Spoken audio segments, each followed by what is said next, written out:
High guys welcome back to my channel. இப்போ மாணவர்களுக்கு ஒரு மகிழ்ச்சியான ஒரு தகவல் தான் இருக்குது. அதனால் வீடியோவை தொடர்ந்து பார்த்து தெரிஞ்சுக்கோங்க.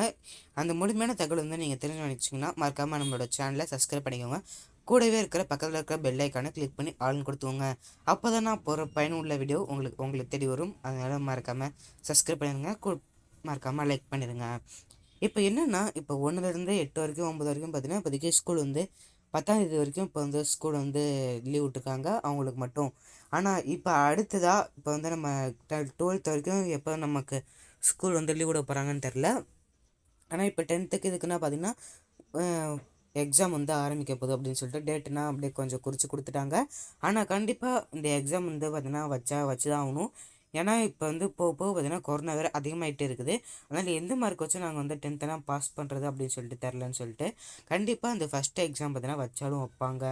அப்படி வைக்கலன்னா பார்த்திங்கன்னா நமக்கு வந்து ஆல் பாஸ் போட்டுவிட்டு மார்க்கை பார்த்திங்கன்னா அள்ளி போட்டு விட்ருவாங்க. அதனால் இப்போவே பார்த்தீங்கன்னா கொரோனா வந்து அதிகமாகணும். இப்போவே சீக்கிரமாக இந்த லாக்டவுன் போட்டால் நல்லா இருக்குமா? அப்படின்னா இந்த எக்ஸாம் இப்போ வரப்போதில்லை, இப்போ இந்த எக்ஸாம் முடிஞ்சதுக்கு அப்புறமேட்டு லீவ் விட்டால் நல்லா இருக்குமா அப்படின்னு சொல்லிட்டு மறக்காமல் கீழே கமெண்ட் பாக்ஸ் இருக்கும், மறக்காமல் ஒரே ஒரு கமெண்ட் பண்ணிடுங்க. ஓகேவா? இதே மாதிரி நிறைய நியூஸ் பார்த்தீங்கன்னா நமக்கு டெய்லியும் கிடைக்கும். அதனால அந்த பயனுள்ள வீடியோனா உங்களுக்கு வேணும்னு நினச்சிங்கன்னா மறக்காமல் நம்ம சேனலை சப்ஸ்கிரைப் பண்ணிக்கோங்க. மறக்காமல் இந்த வீடியோவை உங்கள் ஃப்ரெண்ட்ஸுக்கு ஷேர் பண்ணிடுங்க. தேங்க்யூ, பாய் பாய்.